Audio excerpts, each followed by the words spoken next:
তো এখানে একটা পিএইচপি ই কমার্স সাইট দেখানোর কথা। তো ওটা কি আসলে পিএইচপি ওপিপি দেখানো হবে নাকি কোর পিএইচপি দিয়ে দেখানো হবে, এটা আমার একটু জানার ইচ্ছা ছিল স্যার। এমনি আপনাদের সিলেবাসে ওপি আছে, হ্যাঁ। ই কমার্সের তো বিভিন্ন পার্ট আছে, ধরেন হচ্ছে গিয়ে প্রোডাক্ট অ্যাড করা, অর্ডার অ্যাড করা। তো আমি সবগুলাই মিক্সড করে দেখাই দেবো না, যাতে প্রত্যেকটা আলাদা করে আপনি কাজ করতে পারেন। সেটা ঠিক আছে, বাট আমি চাই সেটা ওপিপি যেন দেখানো হয়, তাহলে স্যার কাজ অনেক, মানে এখন তো সব জায়গায় দেখেন স্যার ওপিপি ছাড়া হয় না ওপি তে আসলে। দেখাবো, আবার হচ্ছে গিয়ে আপনার নর্মাল পিএইচপি তে দেখাবো, দুইটাতেই দেখাবো।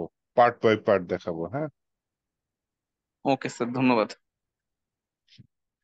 আবার মনে করেন অ্যাডাক্স এর কাজ আছে, ওটাও দেখাই দিব না, মিলাই আর কি দেখাই দিব সবকিছু।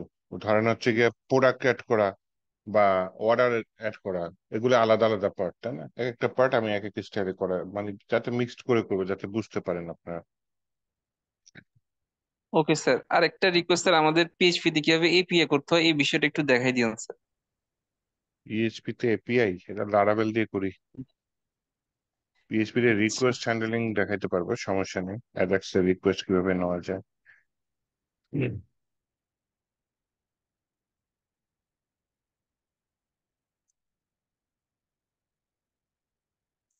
ওকে, চলেন আপনাদের ক্লাসটা শুরু করি।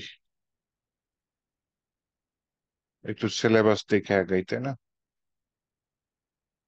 কোর্স আউটলাইন হচ্ছে কোনটা যেন, কোডবান ভিডিও ফুল স্ট্যাক ডেভেলপার আছে।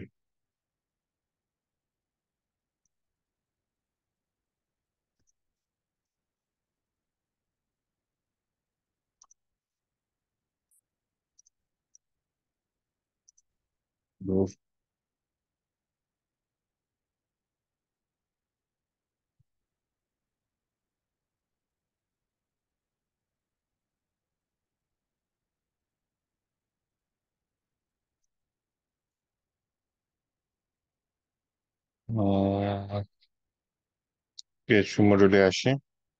হ্যাঁ, আচ্ছা, আর একটা ক্লাসটা ওপেন করি, দেখি যে ক্লাসে কি কি করছিলাম। আপনার হচ্ছেন কোন ব্যাচ? 245। আমাদের কাজ নেই।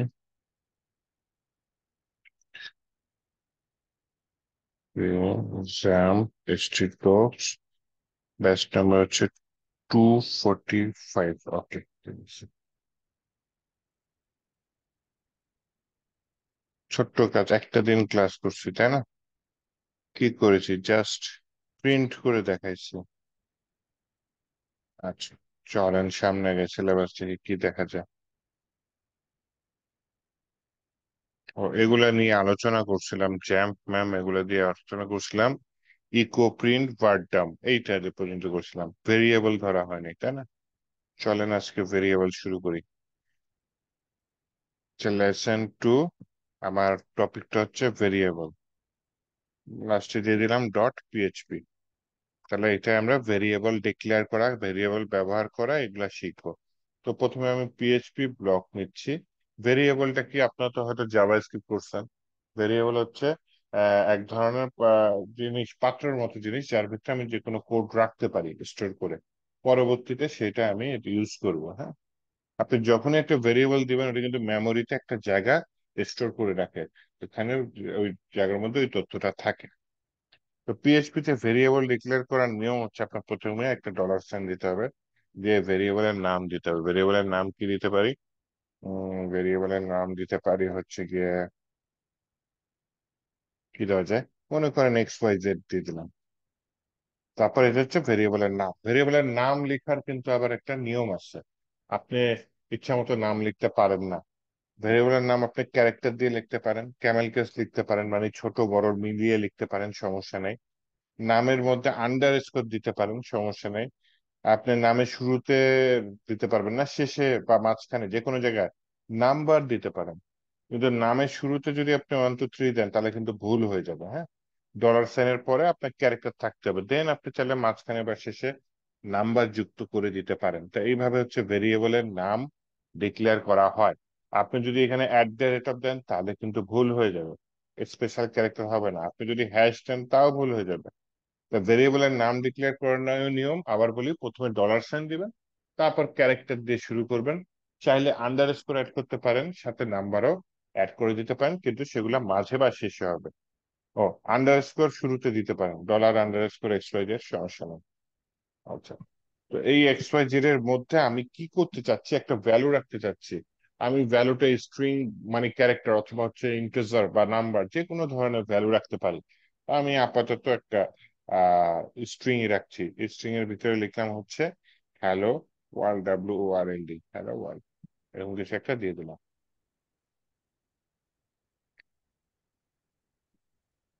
আচ্ছা, তো হ্যালো ওয়ার্ল্ড দেওয়ার পরে এখন যেটা করতে চাচ্ছি সেটা হচ্ছে গিয়ে আমি কি করতে পারি। আহ হ্যালো ওয়ার্ল্ড আসছে, তাহলে হচ্ছে গিয়ে এটা আমি কি জাস্ট ভেরিয়েবল ডিক্লেয়ার করা হলো বা তৈরি করা হলো। এখন হচ্ছে ভেরিয়েবল ইউজ করা হয় নাই। এন্ড ভেরিয়েবল কিভাবে ইউজ করতে পারি, ইকো দিয়ে আমি XYZ দিয়ে দিলাম, তাহলে হচ্ছে এই ভেরিয়েবলটা এখানে ইউজ হইলো। এখন যদি আমি দেখি লোকাল হোস্ট / আপনাদের ফোল্ডারটা কোনটা, এত বড় আসছে কেন, ছোট করি 100, কোডম্যান বিডি 245, এর ভিতরে লেসন টু ভেরিয়েবল, এই যে হ্যালো ওয়ার্ল্ড আসছে। তার মানে প্রথমে আমি 2 নম্বর লাইনে ভেরিয়েবলটা ডিক্লেয়ার করেছি, 4 নম্বর লাইনে এসে ভেরিয়েবলটার ভেতরে আমি ডাটাটা ইউজ করেছি। তো এখানে জাস্ট ইকো করলাম, আপনি চাইলে অন্য কাজেও ভেরিয়েবলের ডাটা ইউজ করতে পারেন। তো এখানে মূল বিষয় হচ্ছে ভেরিয়েবলের নাম কিভাবে ডিক্লেয়ার হয়, তারপর হচ্ছে সমান সমান দিয়ে ভেরিয়েবলের ভিতরে আমি ডাটাটা কিভাবে অ্যাসাইন করেছি। তো এটা সহজ জিনিস, আশা করি বুঝতে পারছেন। কোনো কোশ্চেন আছে কি এটা রিলেটেড?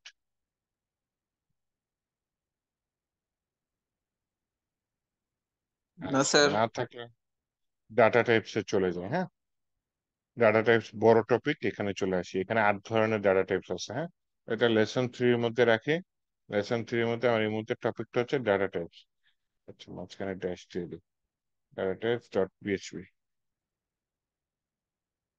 ওকে, এখানে আমরা দেখবো পিএইচপি তে কি কি ধরনের ডাটা নিয়ে আমরা কাজ করতে পারি।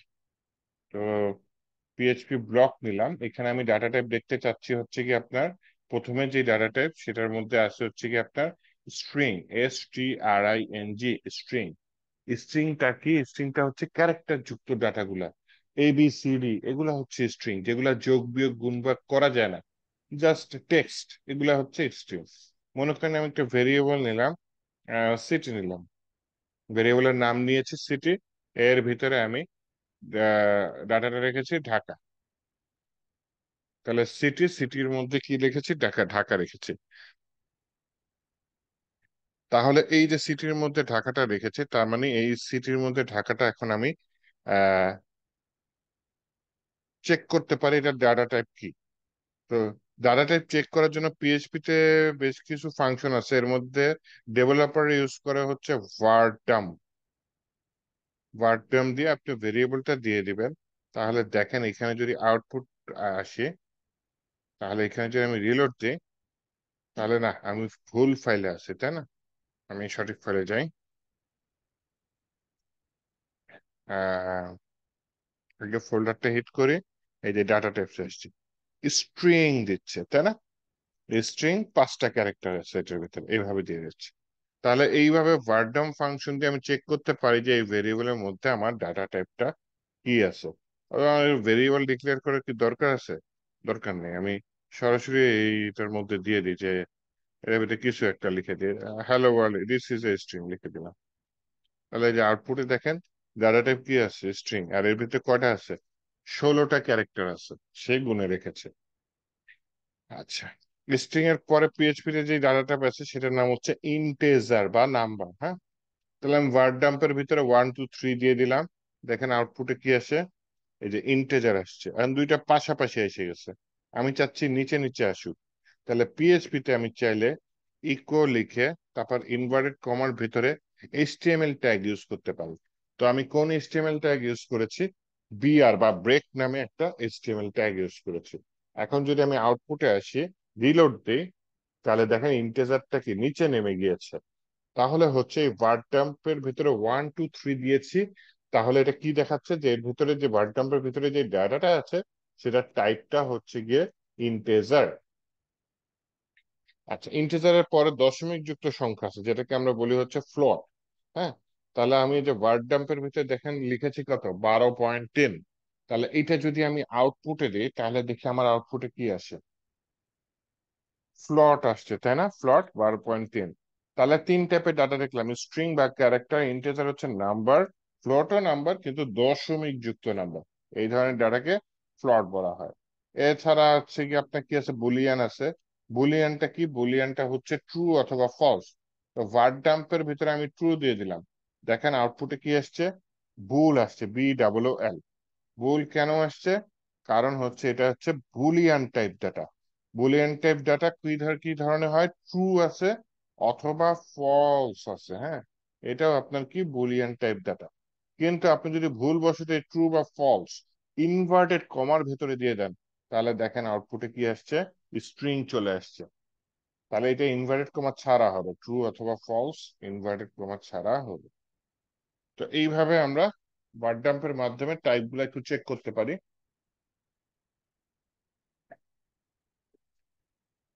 তাহলে কয় ধরনের ডাটা আসলো, এক, দুই, তিন, চার, আরো চার ধরনের ডাটা আছে, সেগুলো একটু দেখি। হ্যাঁ, আহ আপনার অ্যারে আছে। আচ্ছা, অ্যারে ইউজ করি।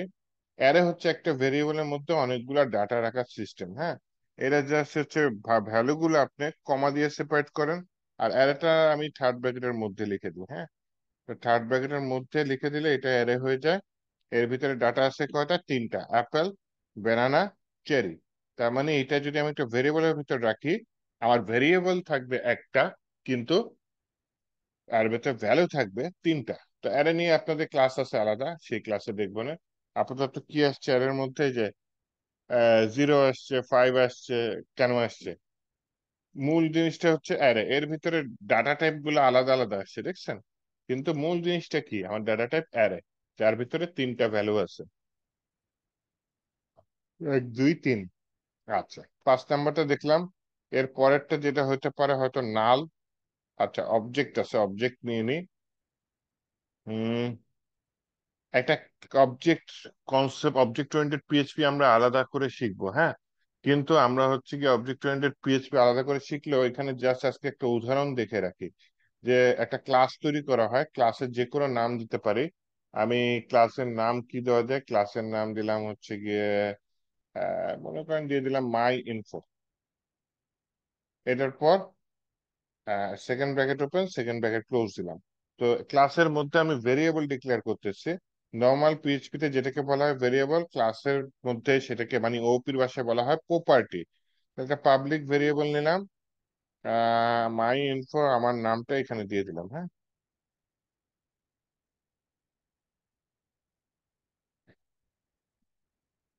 এরকম একটা দিয়ে দিলাম। এই কই যাচ্ছে,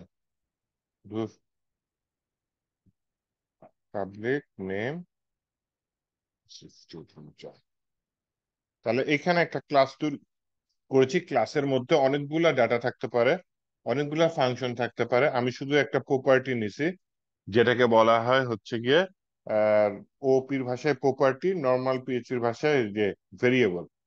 আচ্ছা, এই পাবলিকটা হচ্ছে অ্যাক্সেস মডিফায়ার। এটা আমরা যখন ওপি শিখবো তখন দেখবো। এখন জাস্ট উদাহরণ দেখে রাখতেছে যে ডাটা টাইপ অবজেক্ট কিভাবে কাজ করে। তো আমি হচ্ছে গিয়ে ওয়ার্ডডাম করব। আচ্ছা, যাই হোক, মাই ইনফো নামে একটা কি ভেরিয়েবল নিচ্ছি, তার ভিতরে কি বলছি, নিউ মাই ইনফো। এখানে প্যারেন্থেসিস আপাতত না দিলেই চলবে। তার মানে হচ্ছে এই মাই ইনফো ক্লাসটাকে কনভার্ট করে আমি মাই ইনফো ভেরিয়েবলের মধ্যে রেখে দিলাম। তো এরপর ভার্ডাম্প করলাম কাকে, ভার্ডাম্পের মধ্যে যে মাই ইনফো ভেরিয়েবলটাকে আমি পাস করে দিলাম। এখন যদি আউটপুটে আসি একটা রিলোড দেই, তাহলে দেখেন ডাটা টাইপ আমার কি এসেছে, অবজেক্ট এসেছে, তাই না? এরপর আরেকটা ডাটা টাইপ আছে, সেটা হচ্ছে নাল। তো অবজেক্ট এটা না বুঝলে সমস্যা নেই, এখন ইগনোর করে যান, এটা নিয়ে আপনাদের বিস্তারিত ক্লাস আছে। আচ্ছা, ইকো বিয়ার। এরপরে আমি একটা নিলাম হচ্ছে নাল। তাহলে হচ্ছে ওয়ার্ড ডাম্পের মধ্যে নাল দিয়ে দিলাম, নাল মানে জিরো না, হ্যাঁ, ফাঁকা একদম খালি। এই ধরনের ডাটা টাইপকে বলা হয় হচ্ছে নাল পিএইচপির ভাষায়। একটা রিলোড দিই, এই যে দেখেন নাল চলে আসছে। তাহলে এই সাত ধরনের ডাটা টাইপ আছে পিএইচপি তে। আরেকটা ধরনের ডাটা টাইপ আছে, সেটাকে বলে হচ্ছে আপনার রিসোর্স। হ্যাঁ, রিসোর্সটা অ্যাকচুয়ালি দেখানো যায় না, রিসোর্সটা হচ্ছে পিএইচপির সাথে অন্য যে কোনো থার্ড পার্টি যে আপনার অ্যাসেট গুলা ইউজ করা হয়, যেমন হচ্ছে পিএইচপি কি শুধু একা রান হয়, পিএইচপির সাথে আপনার মাই স্কুয়েলও আছে, তাই না? ডাটাবেস, বিভিন্ন টাইপের ডাটাবেস হতে পারে। এই যে থার্ড পার্টির রিসোর্স গুলা ইউজ করতেছি, এই টাইপের ডাটা গুলাকেই বলা হয় হচ্ছে গিয়ে রিসোর্স। আচ্ছা, ধরেন আলাদা একটা ফাইল পিএইচপির সাথে ওপেন করা যায়, তাহলে এখানে হচ্ছে কি একটা ফাইল ওপেন একটা ফাংশন দিছে। হ্যাঁ, সেই ফাংশনটার ভিতরে এই যে একটা টিএক্সটি ফাইল দিছে, কিন্তু যদিও আমার এখানে টিএক্সটি ফাইল নেই, সেটাকে আমি কি করতেছি, রিড রিড পারপাস ওপেন করতেছি। আর এইটা যদি ওয়ার্ড ডাম্প আমি দিয়ে দিই মাই ফাইল, যেহেতু এটা থার্ড পার্টি জিনিস, তখন আমাকে সে কি একটা রিসোর্স রিটার্ন করবে, কিন্তু ও ফাইলটাকে খুঁজে পাচ্ছে না। আচ্ছা, আমি একটা নতুন ফাইল নেই, সেটার নাম নিয়ে হচ্ছে গিয়ে টেস্ট ডট টিএক্সটি। হুম, তাহলে এই টেস্ট ডট টিএক্সটি এর মধ্যে কিছু লিখে দিই। আহা হা, লিখে দিলাম। তো এই টেস্ট ডট টিএক্সটি টা আমি এখানে পাস করি। হ্যাঁ, টিইএসটি টেস্ট ডট টিএক্সটি, এটা আমি রিডিং পারপাস খুলতে চাচ্ছি। এখন দেখি এটা রিলোড দিই। হ্যাঁ, এরর চলে গেছে। এবং এখানে কি দিচ্ছে, একটা রিসোর্স, ডাটা টাইপ কি দিয়ে রিটার্ন করতেছে, রিসোর্স, মানে আমি তার থার্ড পার্টি ফাইল এটার ভিতরে ইনক্লুড করেছি। এই ধরনের জিনিসকে পিএইচপি ভাষায় বলা হয় রিসোর্স। আবার এমন হতে পারে আপনি মাই স্কুয়েল পিএইচপির সাথে লিঙ্ক করেছেন, তো মাই স্কুয়েলটা কি হবে, পিএইচপির সাথে লিঙ্ক করার পরে ওইটাও একটা পিএইচপির কি রিসোর্স বা সম্পদ বা থার্ড পার্টি জিনিস, যেটা আমি পিএইচপির কিছু না, কিন্তু পিএইচপির সাথে ইউজ করে প্রজেক্টটা কমপ্লিট করতেছি। তো আমি আবারও রিপিট করি, পিএইচপিতে 8 ধরনের ডেটা আছে। একটা হচ্ছে স্ট্রিং, একটা হচ্ছে ইন্টিজার, একটা হচ্ছে ফ্লোট, একটা হচ্ছে বুলিয়ান, একটা হচ্ছে অ্যারে, আর একটা হচ্ছে অবজেক্ট। অবজেক্ট ওরিয়েন্টেড পিএইচপিতে এই অবজেক্টটা নিয়ে কাজ করা হয়। আর একটা হচ্ছে নাল, নাল মানে হচ্ছে একদম ফাঁকা। আর লাস্টে যেটা আছে সেটা হচ্ছে রিসোর্স। রিসোর্সের উদাহরণ কি বললাম, থার্ড পার্টি রিসোর্স, যেমন ডাটাবেস। আবার হতে পারে যে থার্ড পার্টি একটা ফাইল ওপেন করছেন, টিএক্সটি তো পিএইচপির কিছু না, তাই না? কিন্তু এটা থার্ড পার্টি জিনিস, পিএইচপি দিয়ে ওপেন করছেন, তাহলে এটাও পিএইচপি কি রিটার্ন করবে, এটা পিএইচপি রিটার্ন করবে যে এটা একটা রিসোর্স। তাহলে পিএইচপি তে যে বললাম ডাটা টাইপস, এই কয় ধরনের ডাটা টাইপস আছে। এখন আমি যদি একটু আপনাদের সিলেবাসে যাই, দেখি এখানে কিছু বলছে না, আর কিছু বলেনি। আচ্ছা, আসেন পিএইচপি তে কনস্ট্যান্টটা দেখি। হ্যাঁ, কনস্ট্যান্ট হচ্ছে ভেরিয়েবলের মতো জিনিস, কিন্তু সেটা হচ্ছে কি মান চেঞ্জ হয় না। ভেরিয়েবলের কিন্তু মান পরিবর্তন করা যায়, কিন্তু কনস্ট্যান্টের কখনো মান পরিবর্তন হয় না। তাহলে একটা নতুন ফাইল নিলাম, সেই ফাইলের নাম নিয়েছি হচ্ছে কনস্ট্যান্ট ডট পিএইচপি। এখন যদি আমি এখানে আউটপুটে আসি, যেটা দেখতে চাচ্ছি কনস্ট্যান্ট কিভাবে কাজ করে, এটা তো বাদ। তাহলে কোডম্যান বিডি 245 নেই, এর ভিতরে কনস্ট্যান্ট ডট পিএইচপি টা ওপেন করে রাখি, ফাইলে কিছু নাই।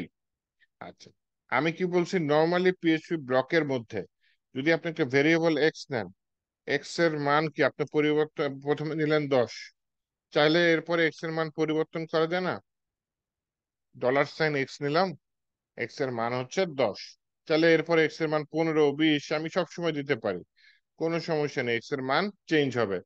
কিন্তু আমি চাচ্ছি যে এমন একটা জিনিস নিতে যেটার মান কখনো চেঞ্জ হয় না, পিএইচপি ভাষায় সেটাকে বলা হয় হচ্ছে গিয়ে কি, কনস্ট্যান্ট। তাহলে এটা কনস্ট্যান্ট হিসেবে কিভাবে কাজ করতে পারে যদি দেখতে চাই, তাহলে হচ্ছে গিয়ে আহ কনস্ট্যান্ট তৈরি করার জন্য প্রথমে একটা ফাংশনের সহযোগিতা নিতে হয়।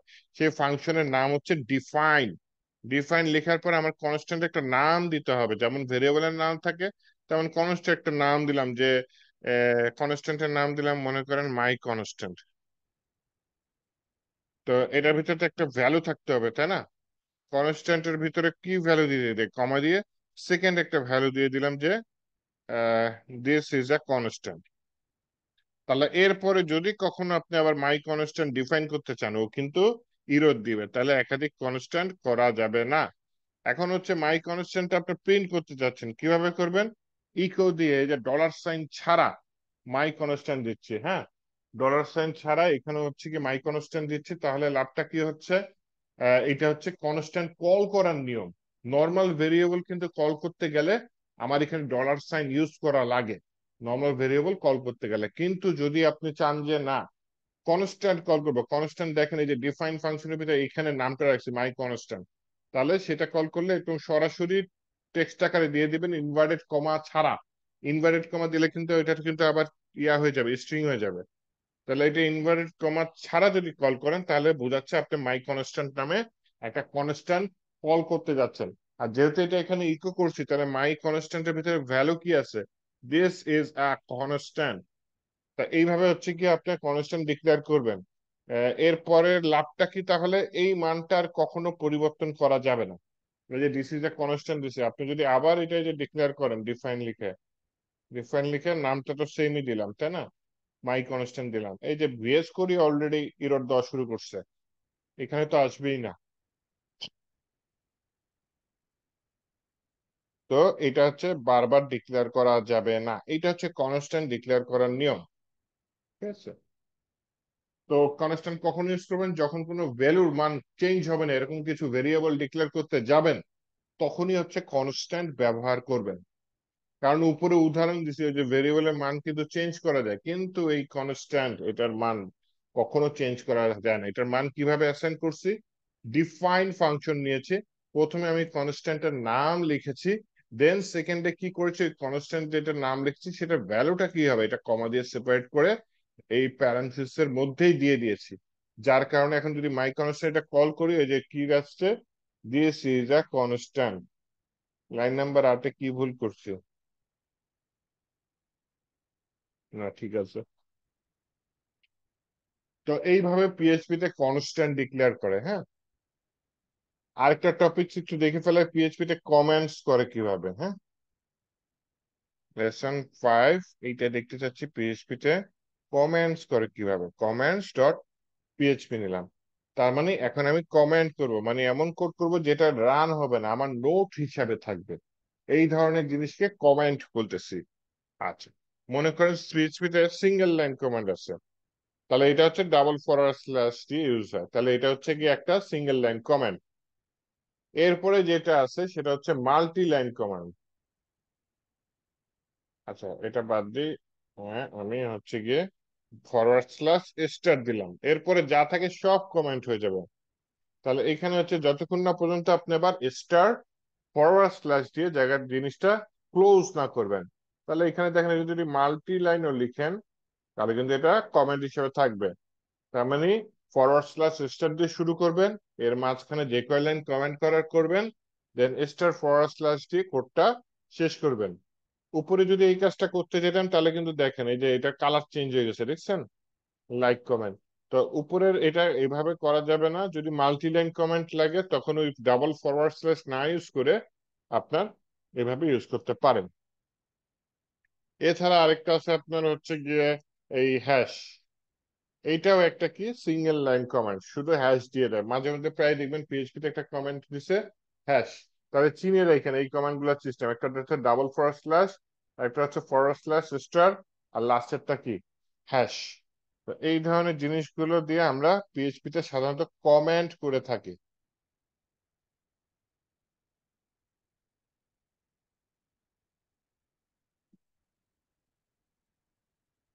তো এই পর্যন্ত দেখেন, এই পর্যন্ত দেখেন, আজকে আমি বেশ টায়ার্ড আপাতত, প্রথম দিকের ক্লাস তো এই পর্যন্ত থাক, আমি নেক্সট দিন এগুলা দেখায় দিব না। তো আমি ভিডিওটা কিছুক্ষণের মধ্যে ইউটিউবে দিয়ে দিব না, তারপর হচ্ছে আপনাদের গুগল ক্লাসরুমে লিঙ্কটা দিয়ে দিচ্ছি। এই আর কি,